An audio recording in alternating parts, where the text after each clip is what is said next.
अस्सलाम वालेकुम नाज़रीन, मेरान टीवी न्यूज़ में आवाया सायरा सुमरो बाहिया फराशा सबका पहिरीं हिकु नज़र हेडलाइन ते। सिक्योरिटी फोर्सेस जा खैबर पख्तूनख्वा ऐं बलूचिस्तान जे मुख़्तलिफ़ इलाइक़नि में ऑपरेशन 34 दहशतगर्द मारिजी विया। ISPR मुताबिक़ 24 फ़रवरी ते KPK में 6 मुक़ाबलनि में 26 दहशतगर्दनि खे मारियो वियो। हसन खील में सरहद पार करण जी कोशिश नाकाम बणाई वई। कार्रवाई दौरान हिकु दहशतगर्द मारिजी वियो आहे जेको अफ़गानिस्तान जो शहरी हुयो। लकी मरवत में ॻुझी इतला ते इंटेलिजेंस बेस्ड ऑपरेशन कयो वियो, जंहिं जे नतीजे में 3 दहशतगर्द मारिजी विया। ISPR मूजिब बनू जे इलाइक़े नरमी खील में 2 झड़पुनि दौरान 10 ख़ारिजी दहशतगर्दनि खे मारियो वियो आहे। उत्तर वज़ीरिस्तान जे इलाइक़े मीर अलीअ में फोर्सिस जी कार्रवाई दौरान 12 दहशतगर्द मारिजी विया। बलूचिस्तान जे ज़ोब वारे इलाइक़े में भारती हिमायती याफ़्ता 8 दहशतगर्द मारिजी विया। वज़ीर-ए-आज़म शहबाज शरीफ़ चयो आहे त जून 2023 में पाकिस्तान ॾेवाल पिणे जे वेझो हुयो। गॾियल कोशिशुनि सां मुल्क खे इक़्तिसादी बहितरी तरफ़ गामज़न कयो आहे। अॼु मुल्क में महांगाई जी शरह 38% खां घटि थी सिंगल डिजिट ते आहे। पॉलिसी रेट 22% खां घटि थी 10.5% ते आहे। बजट में सिधी रीत टैक्सनि में घटिताई करणी पवंदी। इस्लामाबाद में तक़रीब खे ख़िताब कंदे वज़ीर-ए-आज़म शहबाज शरीफ़ चयो आहे त सिंध में मेहरान जूं वादियूं ऐं पंजाब जी ज़मीन वॾी सरख़ेज़ आहे। 200 अरब जी बिजली चोरीअ जो ख़ात्मो ज़रूरी आहे। हुकूमत जो कमु कारोबार हलाइण न सीड़पकारनि खे सहूलतूं फराहम करणु आहे। निजी शोबो अॻिते अचे, असां सपोर्ट कंदासीं। ॾींहं राति महिनत करे वसीला जमा करणा पवंदा।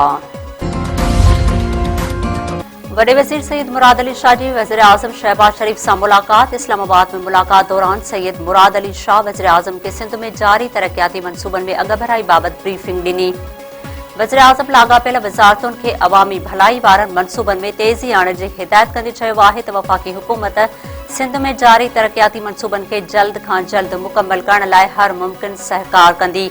पीपल्स पार्टी वफ़ाक़ जो अहम इत्तेहादी आहे। हुकूमत में शामिल समूरियुनि पार्टियुनि जे सहकार सां क़ौमी तरक़ी जो सफ़र वधीक तेज़ कयो वेंदो। इत्तेहादी पार्टियुनि में हम आहंगी ऐं मुशावरत क़ौमी इस्तेहकाम ऐं पॉलिसियुनि जो तसलसल लाइ ज़रूरी आहे। कर्ज़ प्रोग्राम जी चौथी किस्त जे जाइज़े वारियुनि ॻाल्हियुनि लाइ IMF जो वफ़द पाकिस्तान पहुची वियो। आलमी मालियाती इदारे जे वफ़द जूं स्टेट बैंक जे इख़्तियारियुनि सां ॻाल्हियूं। स्टेट बैंक जे अमलदारनि पारां IMF वफ़द खे माशी सुधारनि बाबति ब्रीफिंग। नाणे वारी वज़ारत मूजिब IMF वफ़द 11 मार्च ताईं पाकिस्तान जो दौरो कंदो। वफ़द ईंदड़ हफ़्ते इस्लामाबाद पहुचंदो। टेक्निकल ऐं पॉलिसी सतह ते ॻाल्हियूं थींदियूं। निजकारी रियासती मिल्कियती इदारनि जे कारकर्दगीअ जो जाइज़ो वरितो वेंदो। अमरीकी सदर डोनाल्ड ट्रम्प चयो आहे त ईरान सां मामला सिफ़ारतकारी ज़रिए हल करणु चाहियूं था। ॿुधणु चाहियां थो त ईरान एटमी हथियार न ठाहींदो। ईरान वटि अहिड़ा हथियार आहिनि जेके यूरोप ऐं अमेरिकी अॾनि खे निशानो बणाए सघनि था। ईरान में हुकूमत 36,000 मुज़ाहिरीन खे क़त्ल कयो। स्टेट ऑफ द यूनियन खे ख़िताब कंदे अमरीकी सदर वधीक चयो आहे त टेरिफ जी मदद सां दुनिया में 8 जंगूं रोकरायूं। पाकिस्तान ऐं भारत विच में एटमी जंग जो ख़तरो हुयो। मुदाख़लत न कयूं हा त लखे माण्हू मारिजी वञनि हा। अमेरिका जूं सरहदूं अॻु जे भेट में वधीक मज़बूत आहिनि। ईरान जे परॾेही वज़ीर अब्बास इराक़ची चयो आहे त अमेरिका सां मुआहिदो पहुच में आहे। गैर मामूली ऐं बेमिसाल मुआहिदो तइ करण जो तारीख़ी मौक़ो आहे। उन जो दारोमदार उन ॻाल्हि ते हूंदो त सिफ़ारतकारीअ खे तरजीह ॾिनी थी वञे या न। ईरान जे परॾेही वज़ीर वधीक चयो आहे त ईरान वाज़े करे चुको आहे त कंहिं बि सूरत में एटमी हथियार न ठाहिया वेंदा, पर पुरअमन एटमी टेक्नोलॉजीअ मां फ़ाइदो हासिल करणु ईरान जे अवाम जो हक़ आहे। बानी PTI जी भेण अलीमा ख़ान चयो आहे त तहरीक इंसाफ़ जे बानी जी सिहत बाबति मुंहिंजी मुशावरत खां सवाइ का बि कार्रवाई या फ़ैसिलो न थींदो। पार्टी अॻुवाण पाण ई बिना ॿुधाइण जे फ़ैसिला करे रहिया आहिनि। सरकारी डॉक्टरनि खे प्रेशराइज़ कयो पियो वञे। असां पंहिंजे भाउ जे लाइ ॻाल्हाईंदासीं। इस्लामाबाद में मीडिया सां ॻाल्हाईंदे अलीमा ख़ान चयो आहे त पार्टी अॻुवाण पाण ई राब्ता कनि था, जेको शर्मनाक आहे। बैरिस्टर गौहर पहिरियां पाण मुलाक़ात कंदो हुयो, बाद में असांखे इतला ॾींदो हुयो।